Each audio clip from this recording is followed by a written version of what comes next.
એમને પણ 3 સંતાન હતા, એમના પણ લગ્ન થયેલા.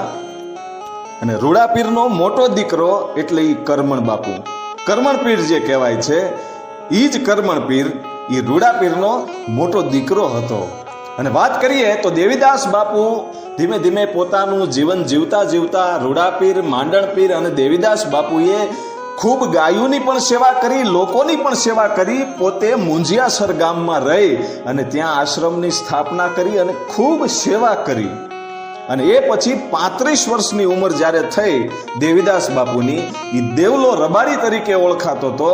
એ દેવલો ગાયોની સેવા કરે, સાથે સાથે ટુકડો ત્યાં હરી ઢુકડો એ મંત્રને લઈ અને બેઠેલો આ વ્યક્તિ છે.